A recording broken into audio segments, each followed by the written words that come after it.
कि पिछले 1 महीने में काफ़ी इंसिडेंट्स रिपोर्ट हो रहे हैं रॉबरी के। 2 रॉबरीज़ और 1 डकैती हमारे यहाँ हुई जो हमने रजिस्टर की हैं, जिसके अंदर जो कॉमन थीम थी, ये शुरू हुई लास्ट मंथ 18 से, ऑलमोस्ट 1 महीना हो गया है, 1 महीने से ज़्यादा हो गया है।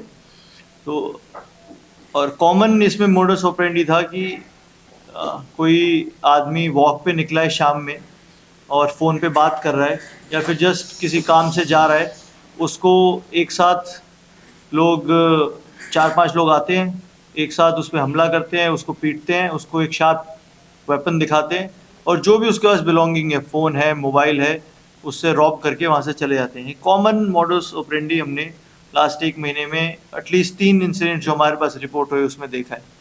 इस पे काम करते हुए हमने एक स्पेसिफिक टास्किंग दिया एक टीम को, जो हमारे एसडीपीओ साहब, एसडीपीओ ईटानगर केंगो दिर्ची साहब है, उनके द्वारा एक टीम जब बनाई गई, उसमें रॉय साहब, ए के झा साहब और ऑब्वियसली लेड बाय ओसी यांगपो साहब।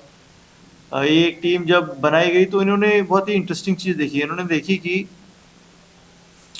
इनका जो एरिया ऑफ ऑपरेशन है वो काफ़ी वाइड है, क्योंकि एक इंसिडेंट हमें यहाँ दूरदर्शन के पास, यहाँ से हमें एक इंसिडेंट रिपोर्ट हुआ पोस्टल कॉलोनी के पास से, और एक इंसिडेंट हमें रिपोर्ट हुआ जुलांग में, राजीव गांधी, ये हिमालयन यूनिवर्सिटी के जस्ट सामने से। तो इनका एरिया काफ़ी वाइड था।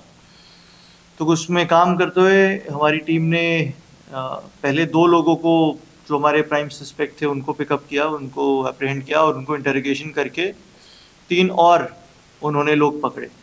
जब ये 5 लोग, जिनका नाम है तकम डाइट, न्यूरांग ताको, रिसो निदम, बोरिया मार्शल और बालो तेनी, ये 5 लोग जब हमारे पास आए तो इनसे काफ़ी रिकवरीज हुई। ये लोग जनरली स्कूटीज़ पे आते थे, तो 3 स्कूटी इनसे रिकवर हुई। स्कूटीज़ पे आके उससे उतर के एकदम विक्टिम को मारपीट करके उससे लूट खसोट करते थे। तो जिन स्कूटीज़ पे आते थे, 3 स्कूटीज़ रिकवर हुई, जिसमें से अब तक 1 स्कूटी जो है वो हमें पता चल चुकी है चोरी की है। उसके अलावा ये चाकू दिखा के लूटते थे, ऐसी भी हमारे सामने बात हुई थी। तो इनसे इंटरोगेशन किया तो पता चला कि सिजर्स, एक शार्प सिजर्स को वो चाकू दिखा के, चाकू की तरह बता के उससे लूटा करते, तो वो भी रिकवर्ड है।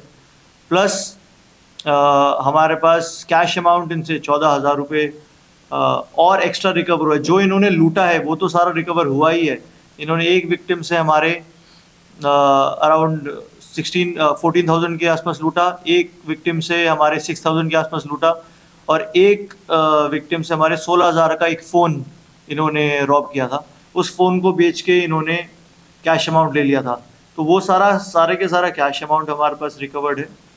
उसके अलावा 14,000 एक्स्ट्रा भी हमारे पास रिकवर्ड है। तो हम ये अब आगे फर्दर इंटरोगेशन में ये देख रहे हैं कि ये इन्होंने किस चीज़ को लूट के, किस बंदे को लूट के ये वाला अमाउंट इन्होंने अपने पास लेके आए हैं लोग। उसके अलावा 5 और मोबाइल फ़ोन्स हमारे पास रिकवर्ड हैं, और पाँचों के पाँचों सस्पेक्टेड स्टोलन है, क्योंकि इनमें से किसी के तो वो नहीं है। तो 5 और मोबाइल फ़ोन्स रिकवर्ड हैं।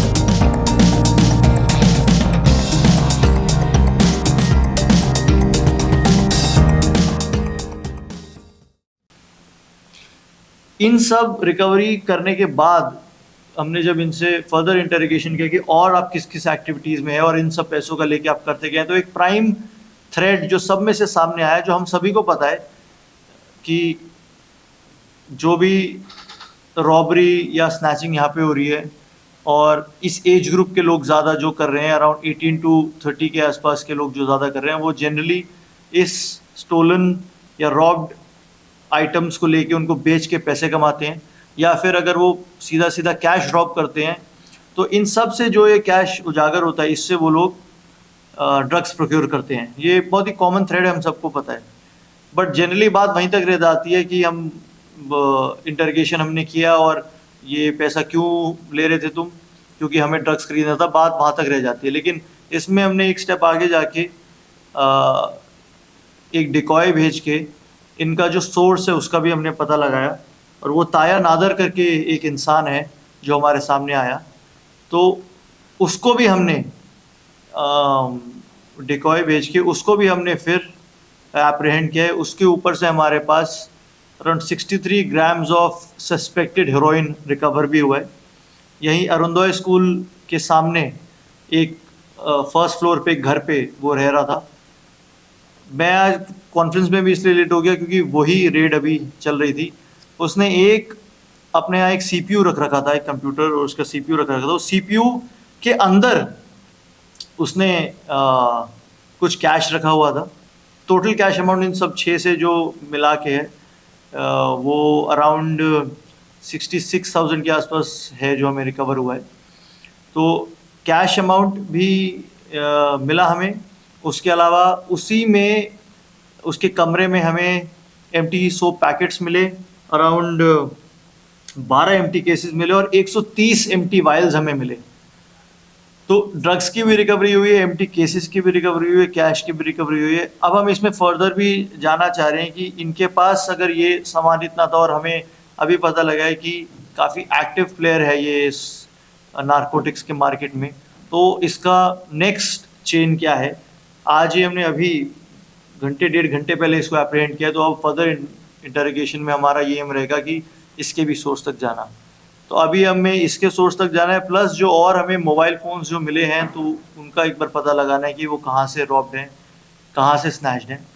जैसे ही हमें इनके बारे में भी और पता चलेगा, we'll be able to give you further updates. इसके अंदर हमने कंप्लेनेंट्स को भी बुलाया, क्योंकि कंप्लेनेंट्स ने हमें बताया था कि जिन्होंने उनको रॉब किया है उन्होंने काफ़ी अच्छी तरीके से, क्योंकि उनके बीच में काफ़ी मारपीट हुई है आपस में, तो वो काफ़ी अच्छी तरह से उनको पहचान सकते हैं, कंप्लेनेंट्स ने हमें बताया था। तो टू बी डबली श्योर, हमें रिकवरीज भी हो गई थी, but just to be doubly sure कि हमें कोई डाउट ना रहे कि कोई और बंदा इन्वॉल्व है या नहीं, हमने कंप्लेनेंट्स को भी बुलाया। प्रेस कॉन्फ्रेंस के बाद आप अगर चाहें तो कंप्लेनेंट्स भी हमारे पास यहाँ बात भी कर सकते हैं अपनी तसल्ली के लिए भी। उनको भी बुलाया, उनको भी दिखवाया, और वो सब लोग उन सब ने इनको आइडेंटिफाई किया है, हमारे सामने आइडेंटिफाई किया है। और इसके अलावा ये भी पता चला है कि इन लोगों की प्रीवियस इन्वॉल्वमेंट्स भी हैं। जैसे ये जो तकम डाइट है, तकम डाइट की 3 प्रीवियस इन्वॉल्वमेंट्स हैं इन्हीं रॉबरी के केसेस में, 2018 की, 2021 की, एक 2022 की। ड्यूरांग ताको इसकी 6 प्रीवियस इन्वॉल्वमेंट्स हैं, मारपीट की और रॉबरीज की। तो नेक्स्ट हमारा ये स्टेप रहेगा कि जो पुराने केसेस में जो जिनमें इनकी इन्वॉल्वमेंट है, उन केसेस में ये बेल पे बाहर हैं अभी, तभी ये सब काम कर पा रहे हैं। तो नेक्स्ट स्टेप हमारा ये भी रहेगा कि उन पुराने सभी केसेस में हम लोग ऑनरेबल कोर्ट से रिक्वेस्ट करेंगे, एक हमारी तरफ से एक एप्लीकेशन जाएगी उन पुराने सभी केसेस में इनकी बेल कैंसिल करने के लिए, ताकि अभी तो ये जेल में जा भी रहे हैं, लेकिन अगर किसी कारणवश ये इसमें बेल आउट हो जाते तो जिन केसेस में ऑलरेडी बेल आउट, उनकी बेल कैंसिलेशन की वजह से उन केसेस में कम से कम ये जेल के अंदर रहेंगे।